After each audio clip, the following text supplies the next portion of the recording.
Hello बच्चों, welcome to NEET Sarathi and this is Mohit Sharma, biology educator from NEET Sarathi Kota. बड़ा last वाला जो लेक्चर था, लास्ट वाली वीडियोस में हम लोग बात कर चुके थे फेजेस ऑफ सेल साइकिल के बारे में, है ना। सेल साइकिल में कौन कौन से फेजेस थे और किसके बाद कौन सा आता है, उनका क्या सीक्वेंस था, है ना। सेल साइकिल क्या होती है, ये सारी चर्चाएं जो हम प्रीवियस वीडियो में कर चुके थे। आज हम लोग जो बच्चा डिस्कस करने वाले हैं सेल साइकिल का फर्स्ट फेज इंटरफेज, है ना। सेल साइकिल को मेनली दो फेजेस में डिवाइड किया गया था, इंटरफेज और एम फेज। तो इंटरफेज और एम फेज में से इंटरफेज के बारे में आज हम इस क्लास में बात करने वाले हैं कि इंटरफेज क्या होता है, इंटरफेज में कौन कौन से इवेंट होते हैं, इंटरफेज के अंदर भी कौन कौन से फेजेस आते हैं, उन सब की चर्चा जो है आज की इस वीडियो में करने वाले हैं अपन। अगर बात करें बच्चे इंटरफेज के बारे में, तो इंटरफेज को हमने क्या बोला था, इंटरफेज को हमने ग्रोथ फेज के नाम से बोला था, है ना। यानी इंटरफेज जो है, कोई भी सेल है बच्चे डिवाइड हुआ और उसने नया सेल बनाया, तो जो नया सेल बना है वो ग्रोथ करेगा, वो डेवलपमेंट होगा उसके अंदर।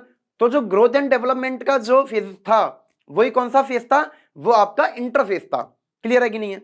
स्टार्ट करते हैं बच्चे। सबसे पहले हम लोग बात करते हैं इंटरफेज के बारे में। आपका इंटरफेज जो था बच्चे, वो स्टार्ट हो रहा था G1 फेज से और खत्म हो रहा था G2 फेज के बाद में। यानी कि G1 फेज, एस फेज और G2 फेज, ये जो तीनों फेजेस थे वो आपके इंटरफेज के पार्ट थे, है ना बड़ा। यानी कि अगर मैं यहां से बात करना चाहूं इसमें, तो ये G1 फेज से लेके, यहां से G1 फेज से लेके आपका ये G2 फेज के एंड तक, ये जो है यही वाला पार्ट क्या है आपका, यही है आपका इंटरफेस। इंटरफेस की अगर बात करें बेटा, तो इंटरफेस जो है आपका, ये बोला जाता है successive time period between two successive M phase. यानी कि जो इंटरफेस है, इसको हम बच्चा बोलते हैं कि ये जो वो टाइम पीरियड है जो दो सक्सेसिव एम फेज के बीच में आ रहा है।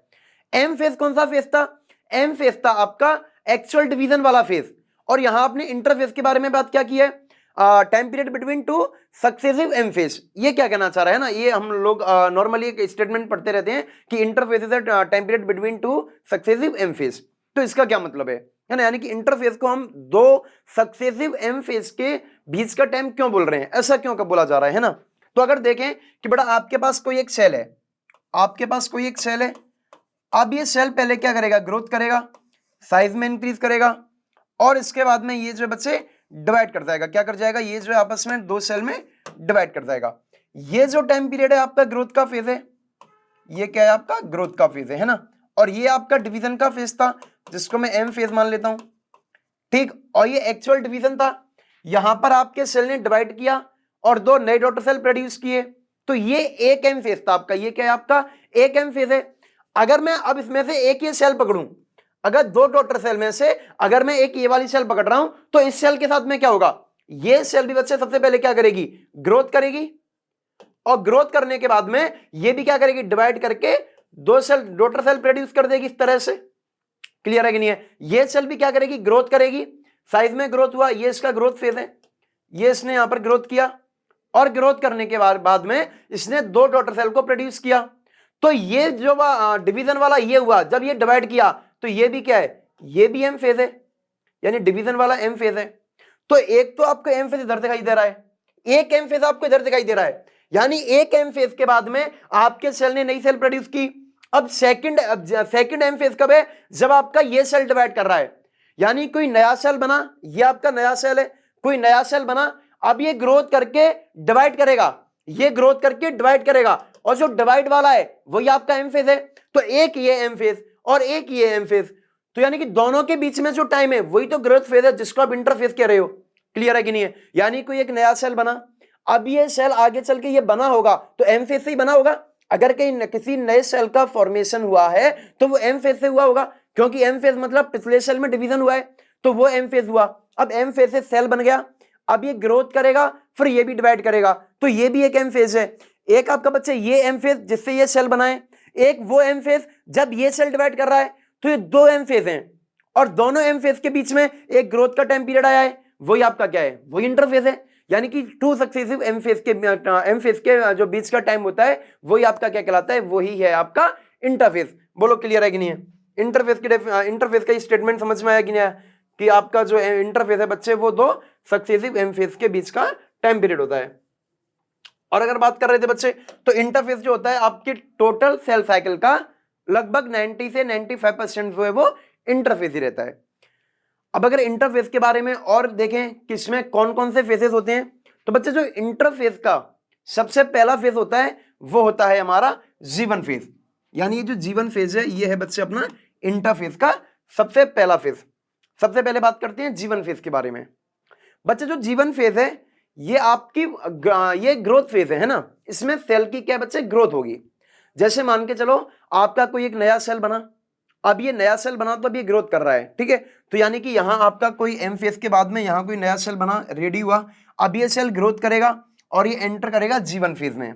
अगर जीवन फेज में हम नॉर्मली देखते हैं बच्चे, तो जो इनिशियल ग्रोथ होती है किसी भी सेल की, यानी कोई भी सेल है उसकी जो इनिशियल ग्रोथ है वो आपकी जीवन फेज रहता है। जीवन फेज बच्चे एक ऐसा फेज है जो आपके लगभग सारे सेल में प्रेजेंट होता है, यानी कि दुनिया के जितने भी सेल हैं लगभग सब में आपका जीवन फेज तो जरूर आएगा, क्योंकि जैसे ही आपका कोई भी सेल नया बन रहा है तो उसमें स्टार्टिंग की ग्रोथ होगी। ये मान के चले ये बेसिक ग्रोथ है, इनिशियल ग्रोथ है, तो वो तो होनी है आपकी। क्लियर है कि नहीं है? चाहे आगे सेल का फ्यूचर कुछ भी हो, वो डिवाइड करे नहीं करे, वो कुछ भी काम करे, उससे भी कोई मैटर नहीं है, लेकिन ये स्टार्टिंग वाली ग्रोथ है वो तो हर सेल में होनी है। क्लियर है कि नहीं है? जैसे अगर अपन देखें, अब अपन जैसे इंसान में बात करते हैं ना, आपकी स्टडी चल रही है बेटा, तो स्टडी में जैसे कोई भी बच्चा किसी भी बच्चे का बर्थ हुआ, अब आगे चल के कुछ दिनों बाद वो अपनी स्टडी चालू करता है और टेंथ क्लास तक उसकी स्टडी चल रही है। अब 10th के बाद में क्या होता है कि उसके सामने अलग अलग ऑप्शन रहते हैं कि आपको कौन सी फील्ड में जाना है ना। कोई डॉक्टर बनेगा, कोई इंजीनियरिंग के लिए जा रहा है ना, कोई सिविल सर्विसेज के लिए जा रहा है, यानी फिर उसको अलग अलग फील्ड मिल रहे हैं कब से 10th क्लास के बाद में। लेकिन स्टार्टिंग में जो 10th तक की जो एजुकेशन थी, जो स्टडी थी, वो तो सबकी कॉमन थी ना, यानी कि 10th तक अगर आप देखो तो सबको ही पढ़ना है, चाहे कोई भी हो उसको 10th तक तो स्टडी करनी है। तो बिल्कुल इसी तरह से कोई भी सेल बच्चा नया बने उसको जीवन फेज में तो जाना ही पड़ेगा, ये एकदम एसेंशियल फेज होता है और ये बच्चा प्रेजेंट होता है सारे सेल में। अगर मैं जीवन फेज की सबसे पहले बात करूं बच्चा, तो इसका फर्स्ट पॉइंट रहेगा प्रेजेंट इन एवरी सेल, लगभग है ना, सभी सेल में ये जो बच्चा आपका प्रेजेंट रहता है। आपका जीवन फेज जो है बच्चा ये लॉन्गेस्ट फेज बोला जाता है। अगर आप पूरे इंटरफेज को देख रहे हो या आप पूरे सेल साइकिल को भी देख रहे हो बच्चे, तो ये जो जीवन फेज है ये यहां तक, यहां से स्टार्ट होके यहां तक, तो ये जो जीवन फेज है बच्चा ये आपका लॉन्गेस्ट फेज के नाम से भी जाना जाता है। जीवन phase is the longest phase of cell cycle, longest phase बोल रहे हैं इसको। ये बात क्लियर है? आगे चलते हैं और देखते हैं और बच्चे जीवन फेज में क्या चल रहा है। जीवन फेज में सेल के अंदर कुछ माइक्रोमोलिक्यूल्स का सिंथेसिस होता है, कुछ मैक्रोमोलिक्यूल्स का सिंथेसिस होता है। जैसे मैं बात करूं बच्चे ये इनिशियल ग्रोथ है, अभी स्टार्टिंग में कुछ ग्रोथ चल रही है, तो बॉडी सेल के अंदर कुछ माइक्रोमोलिक्यूल्स भी बनाए जाएंगे, फिर उससे कुछ मैक्रोमोलिक्यूल्स भी सिंथेसाइज किए जाएंगे। जैसे आप बोलो शुगर बनाई जाएगी, इसमें ना शुगर का सिंथेसिस होगा बच्चे, अमाइनो एसिड का होगा, फैटी एसिड का होगा, न्यूक्लियोटाइड्स का होगा, तो इन सब चीजों का सिंथेसिस किया जाएगा और आगे चल के ये आपके कन्वर्ट कर दिए जाएंगे किसमें बच्चे, पॉलीमर्स में कन्वर्ट कर दिए जाएंगे। जैसे बोलो अमाइनो एसिड है वो आगे चल के प्रोटीन बना देगा, फैटी एसिड लिपिड में कन्वर्ट हो जाएगा, है ना बच्चे। जो आपका शुगर का सिंथेसिस हुआ है वो पॉलीसैकेराइड के फॉर्म में हो जाएगा, जो आपके न्यूक्लियोटाइड्स हुए हैं वो बच्चे न्यूक्लिक एसिड का फॉर्मेशन कर देंगे। यानी कि अगर जीवन फेज के बारे में आप और बातें देख रहे हो तो इसमें सिंथेसिस हो रहा है बच्चे किसका, इसमें सिंथेसिस हो रहा है आपका शुगर का हो रहा है ना बच्चे, आपके शुगर का हो रहा है। शुगर के अलावा किसका हो रहा है, आपके अमाइनो एसिड का हो रहा है। अमाइनो एसिड के अलावा किसका हो रहा है बच्चे, फैटी एसिड का हो रहा है। इसके अलावा किसका हो रहा है, न्यूक्लियोटाइड्स का हो रहा है, न्यूक्लियोटाइड्स का हो रहा है। इन सब का सिंथेसिस चल रहा है, यानी कि कुछ माइक्रोमोलिक्यूल्स का सिंथेसिस हुआ है और कुछ मैक्रोमोलिक्यूल्स का भी सिंथेसिस होगा। जैसे आगे चल के किसमें कन्वर्ट होंगे बच्चों, पॉलीसैकेराइड्स का फॉर्मेशन होगा, है ना, इसमें कुछ पॉलीसैकेराइड्स का फॉर्मेशन होगा। और किसका होगा बच्चे, पॉलीसैकेराइड के अलावा इसमें बच्चों आपका किसका फॉर्मेशन होगा, प्रोटीन्स बन जाएंगी। अमाइनो एसिड से जो है बच्चे आपकी प्रोटीन्स बन जाएंगी, फैटी एसिड से आपका लिपिड का सिंथेसिस हो जाएगा, आपका लिपिड बन जाएगा। न्यूक्लियोटाइड से आपके बच्चे क्या बनेगी, न्यूक्लिक एसिड बन जाएंगे। इसमें क्या बन जाएंगे, आपके कुछ न्यूक्लिक एसिड्स बन जाएंगे, यानी कि जो आपके प्रेजेंट रहते हैं डीएनए और आरएनए उनका सिंथेसिस होगा। लेकिन अगर मैं यहां बात करूं न्यूक्लिक एसिड की, आपकी प्रोटीन्स बन रही हैं बच्चे, है ना, आपके जो है फैटी एसिड, आपके जो है प्रोटीन्स बन रही हैं, आपका लिपिड बन रहा है, आपकी न्यूक्लिक एसिड बन रही हैं। अगर मैं बात करूं बच्चे न्यूक्लिक एसिड में, डीएनए और आरएनए में, तो अगर मैं जीवन फेज की बात कर रहा हूं तो अपने को एक बात याद रखनी है कि जीवन फेज के अंदर कभी भी डीएनए का सिंथेसिस नहीं होता। जीवन फेज के अंदर कभी भी डीएनए का सिंथेसिस नहीं होता। जीवन फेज में जो न्यूक्लिक एसिड बन रहा है वो आपका आरएनए है। यानी कि यहां जो आपने न्यूक्लिक एसिड देखा है ये जो आपका न्यूक्लिक एसिड बनाया जा रहा है, ये जो न्यूक्लिक एसिड के बारे में जो बात चल रही है, ये बात चल रही है सिर्फ और सिर्फ किसके, आरएनए के बारे में, ओनली आरएनए। यानी बच्चे जीवन फेज में जो न्यूक्लिक एसिड बनती है वो आपकी आरएनए होती है, जीवन फेज में कभी भी डीएनए का सिंथेसिस नहीं होता। क्लियर है कि नहीं है?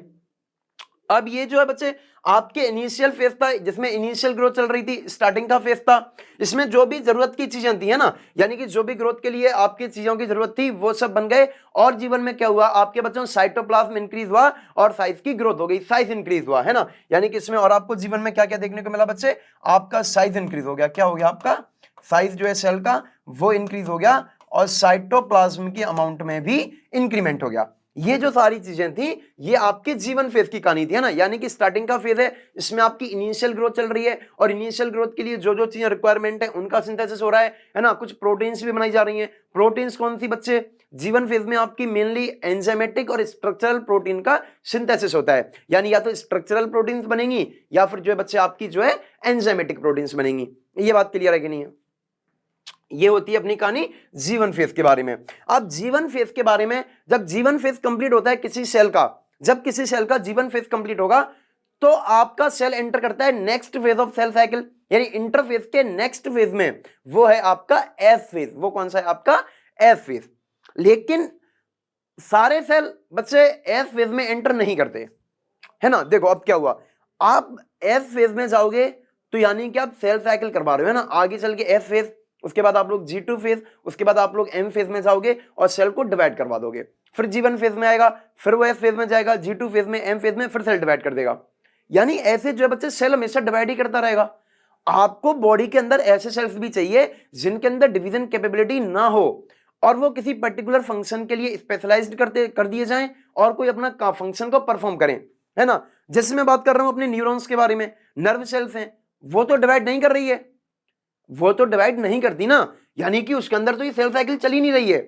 अगर आपका कोई सेल डिवाइड कर रहा है तो आप लोग बोलोगे बच्चे कि उसके अंदर सेल साइकिल चल रही है।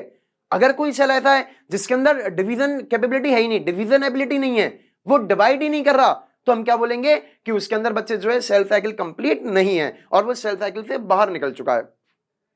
सेल साइकिल का क्या मतलब होता है कि बर्थ से लेके अगले डिवीजन तक, यानी कि वो सेल डिवाइड करेगा।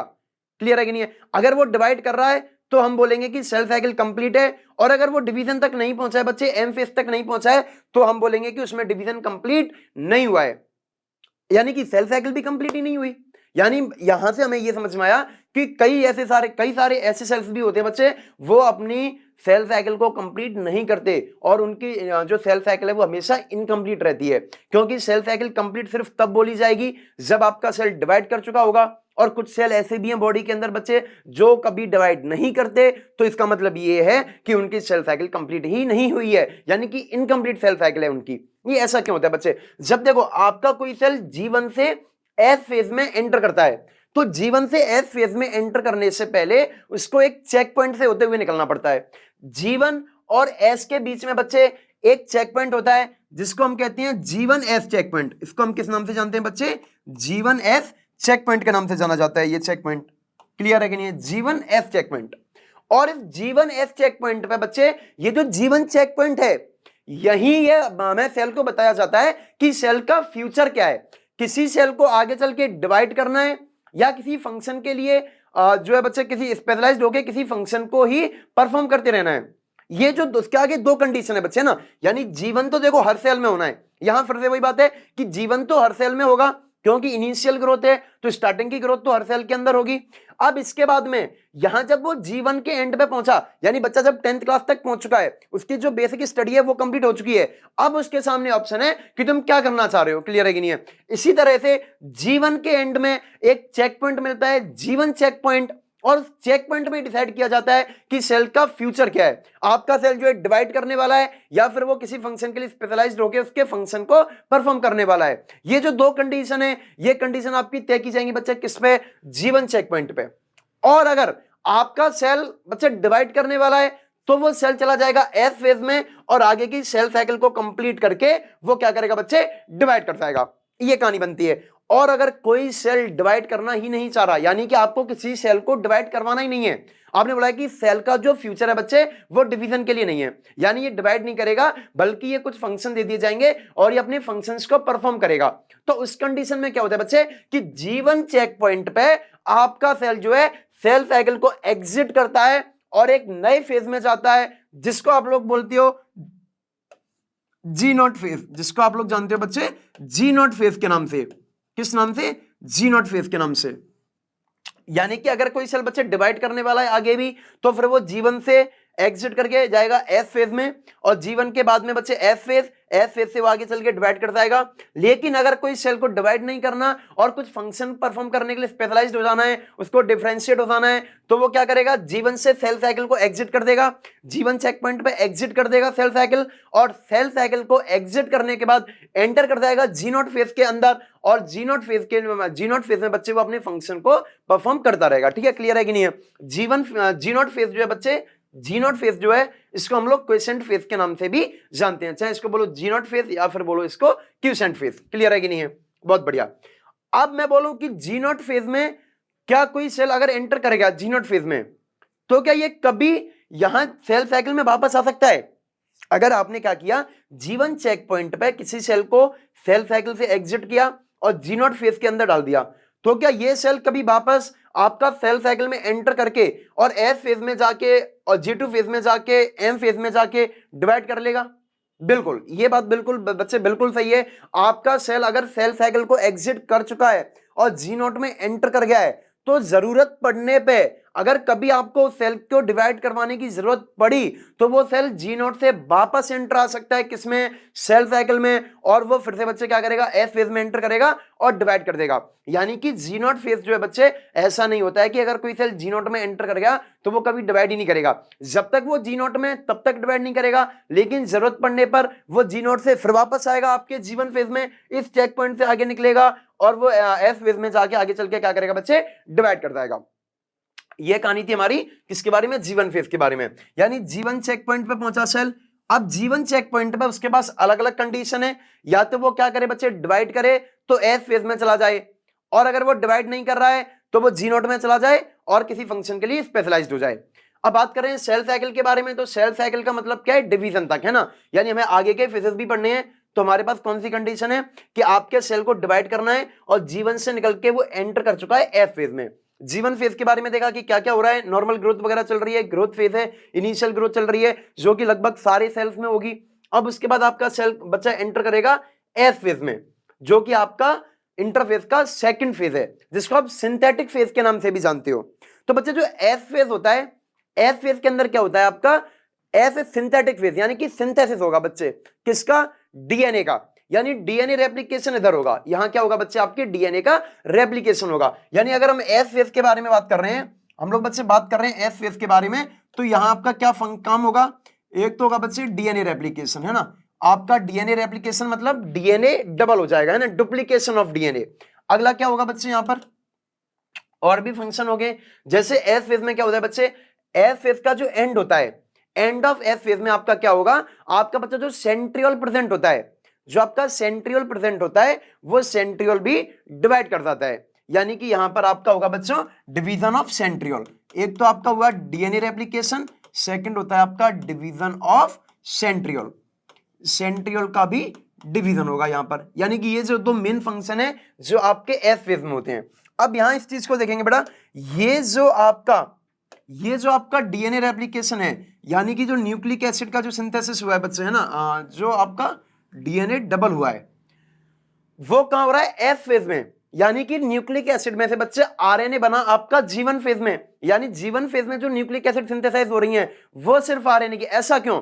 अब आपको समझ में आएगा। अगर मान के चलो आप G1 फेज में डीएनए को डबल कर देते, आपने क्या बोला कि हमने G1 फेज में ही डीएनए को डबल कर दिया, और जब आपका सेल चेक पॉइंट पे पहुंचा तो वो आगे गया ही नहीं, वो G0 में एंटर कर गया। आपका जो सेल बच्चे चेक पॉइंट पे पहुंचा तो आपने बोला कि आपको डिवाइड नहीं करना है, आपको कहां चला जाना है? आपको G0 में जाके कोई फंक्शन परफॉर्म करना है। अगर कोई सेल किसी फंक्शन को ही परफॉर्म करने के लिए स्पेशलाइज्ड कर दिया गया है तो फिर डीएनए भी क्यों डबल करना है? फिर डीएनए डबल करने की जरूरत ही क्या है? डीएनए को कब डबल करवाया जाएगा? जब आपका सेल डिवाइड करेगा और 2 नए सेल बनाएंगे, तब आप क्या करोगे कि जो डबल डीएनए हुआ है उसको अलग अलग सेल के अंदर डाल दोगे, अलग अलग न्यूक्लियस के अंदर डाल दोगे। लेकिन अगर आपका सेल डिवाइड ही नहीं करने वाला है, वो स्पेशलाइज्ड हो रहा है, जी नोट में एंटर कर रहा है, तो फिर तो आपको डीएनए डबल करने की जरूरत ही नहीं है, क्योंकि डीएनए के पास जो आपको डीएनए के पास जितनी इंफॉर्मेशन आपको चाहिए वो डीएनए पे प्रेजेंट है, आपको सिंथेसाइज करना ही नहीं है। यानी डीएनए बच्चा एक ऐसा आपका न्यूक्लिक एसिड है जो कभी आपकी बॉडी में सिंथेसाइज करवाया ही नहीं जाता, वो सिर्फ तब सिंथेसाइज करवाया जाएगा जब आपके सेल को डिवाइड करना है।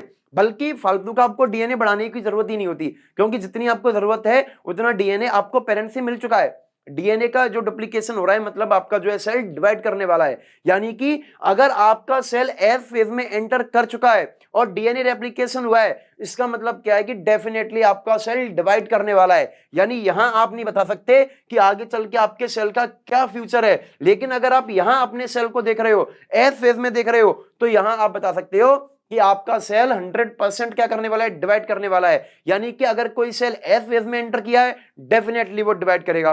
क्लियर है कि नहीं है? बहुत बढ़िया। अब ये एफ फेज आपका कंप्लीट होता है बच्चे, जब एफ फेज से आपका सेल निकलेगा उसके बाद वो एंटर करेगा बच्चों G2 फेज के अंदर। किसके अंदर? आपके G2 फेज के अंदर वो क्या करेगा बच्चे, एंटर कर जाएगा। क्लियर है कि नहीं है? अब G2 फेज में क्या होता है, जो बच्चे G2 फेज है वो आपका M फेज से है ना, ये जो आपका M फेज है, ये जो डिवीजन फेज है आपका, जहां सेल एक्चुअल में डिवाइड करने वाला है, उससे जस्ट पहले वाला फेज है। यानी G2 फेज की अगर आप बात कर रहे हो तो ये M फेज से जस्ट पहले वाला फेज है। तो इसमें क्या होता है, इसमें आपके जो M फेज में जब सेल डिवाइड करने वाला है उसी की तैयारी की जाती है ना। यानी कि इसमें जो बच्चों आपका सेल प्रिपेयर करेगा किसके लिए, डिवीजन के लिए। यानी ये भी देखो सेल, ये भी ग्रोथ का फेज है, जी फेज, यानी कि ये भी क्या है आपका ग्रोथ का ही फेज है। अगर इसको बात कर रहे हैं बच्चों, ये भी कैसा फेज है आपका, ग्रोथ फेज है। इसमें भी आपका सेल ग्रोथ करेगा है ना। इसमें आपका सेल बच्चे क्या करेगा, आपका सेल जो है एटीपी सिंथेसिस करेगा, एटीपी सिंथेसाइज करके रख लेगा, काफी सारी इस पे एटीपी हो जाएंगी बच्चे है ना। यानी कि एटीपी का सिंथेसिस होगा, एटीपी सिंथेसिस, क्योंकि आपका सेल इसके बाद एंटर करने वाला है एम फेज में, और एम फेज में आपका सेल डिवाइड करेगा, तो डिवीजन के लिए काफी एनर्जी की जरूरत पड़ने वाली है, खूब सारी आपको एटीपी चाहिए। तो जो एटीपी आपको एम फेज में चाहिए वो आपका सेल G2 फेज में ही बना के रेडी कर लेता है, क्योंकि एम फेज के अंदर क्या है बेटा, आपकी जो मेटाबॉलिक एक्टिविटीज होती हैं, जो मेटाबॉलिक रिएक्शंस होती हैं सेल की, वो काफी लो हो जाती हैं, क्योंकि आपके सेल को डिवाइड करना है भाई। वो सेल डिवाइड कर रहा है, उसका साइटोप्लाज्म भी डिवाइड कर रहा है, न्यूक्लियस भी डिवाइड कर रहा है, तो उस समय आपको सेल को शांत रखना पड़ेगा। ऐसा नहीं है कि मेटाबॉलिक रिएक्शन चलाई जा रही हो खूब सारी, आपकी जो मेटाबॉलिक रिएक्शन है वो बिल्कुल डाउन हो जाएंगी, बिल्कुल लो हो जाएगी, और आपका सेल नॉर्मली क्या करेगा, सिर्फ डिवीजन चल रहा होगा तब। इसीलिए आपके जो एम फेज में जो भी जरूरत पड़ती है बच्चे, वो आपकी कहां हो जाती है, आपकी G2 फेज में हो जाती है। यहां आपका क्या होगा बच्चों, यहां आपका ग्रोथ होगी सेल की है ना, आपके एटीपी सिंथेसिस होंगी, आपके जो रेस्पिरेशन की जो रेट है वो इंक्रीज कर दी जाएगी है ना। यानी कि जो रेस्पिरेशन रेट है बच्चे वो बढ़ जाएगी, ज्यादा एनर्जी प्रोड्यूस करने के लिए, ज्यादा एटीपी प्रोड्यूस करने के लिए, ताकि आपके लिए आगे है ना आपको जरूरत पड़ने वाली है, तो आप एकदम जो है एटीपी को एक इकट्ठा करके रख लो आगे के लिए है ना। और बात करें G2 फेज के बारे में बच्चों, तो और क्या होगा इस G2 फेज में, इसमें कई मैक्रोमोलिक्यूल्स का सिंथेसिस होगा है ना।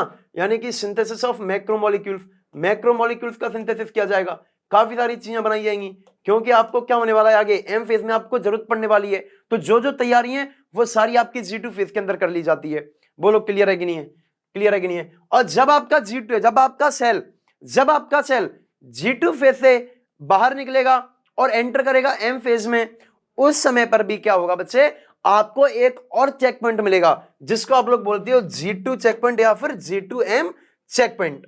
आपको एक और चेक पॉइंट मिलने वाला है, second check point of your cell cycle, G2 check point. ये कौन सा है आपका, G2 चेक पॉइंट है। और G2 चेक पॉइंट पे आपके सेल को फिर से चेक किया जाएगा कि ये सारी तैयारियां करके आ चुका है कि नहीं आ चुका है ना। अगर उसमें कोई कमी है तो वो फिर से सेल को डाल देगा G2 फेज में, और जिस चीज की कमी है वो फिर से करवाई जाएगी। अगर आपका डीएनए मान के चलो, जैसे यहां जो डीएनए रेप्लिकेशन हुआ उसमें कोई एरर आ गया है ना, या उसमें कुछ डैमेज हो गया है, तो वो भी रिपेयर कर दिया जाएगा है ना। यानी कि रिपेयरिंग ऑफ डीएनए भी कर दी जाएगी, रिपेयरिंग ऑफ डीएनए यानी कि उसको रिपेयर कर दिया जाएगा। यानी कि और भी जो भी चीजें हैं ना, जो भी तैयारी आपको करनी है, यानी एम फेज का जो भी तैयारियां हैं वो सारी आपकी G2 फेज में कर दी जाएगी और आपके सेल को एकदम रेडी कर दिया जाएगा डिवीजन के लिए। और आपका सेल जब कंप्लीटली एकदम तैयार हो जाएगा डिवाइड करने के लिए, तो क्या होगा, आपका सेल बच्चे एंटर करेगा एम फेज में और वो डिवाइड कर जाएगा। यानी कि अगर हमने कौन कौन से फेज देखे बच्चे, G1 फेज में नॉर्मल ग्रोथ चल रही है, एफ फेज में डीएनए रेप्लिकेशन हुआ है, आपके सेंट्रियोल का डुप्लीकेशन हो चुका है, आपका सेल बच्चे फिर कहां एंटर किया था, G2 फेज में एंटर करेगा और उसमें मैक्रोमोलिक्यूल्स का सिंथेसिस होगा, एटीपीज का सिंथेसिस होगा, रेस्पिरेशन बढ़ जाएगा, मेटाबॉलिक प्रोसेसेस बढ़ जाएंगी, ये सारे काम होंगे ना। और जब ये सारी आपके इंटरफेस यहां पर आकर आपका इंटरफेस खत्म होता है और जब इंटरफेस का एंड हो जाता है तो आपका सेल एंटर कर जाएगा एम फेज में और एम फेज में वो जो बच्चे डिवाइड कर लेगा। क्लियर है कि नहीं है? तो आज के लेक्चर में क्या था बच्चे, अपन ने इंटरफेस के बारे में देखा, इंटरफेस के कौन कौन से फेजेस हैं उसके बारे में देखा और कौन से फेज में क्या काम चल रहा है वो सब देखा था। नेक्स्ट वीडियोस में हम लोग बात करेंगे किसके बारे में, एम फेज के बारे में, और एम फेज के कौन कौन से फेजेस होते हैं उन सब के बारे में। अगर बच्चों आप लोग चाहते हो कि आपके पास ये जो भी वीडियोस आ रही हैं वो आप तक पहुंचती रहें, तो आप लोगों को क्या करना है, नीट सारथी का जो चैनल है उसको सब्सक्राइब कर देना है और इन वीडियोस को भी आपको लाइक और शेयर कर देना है। Thank you.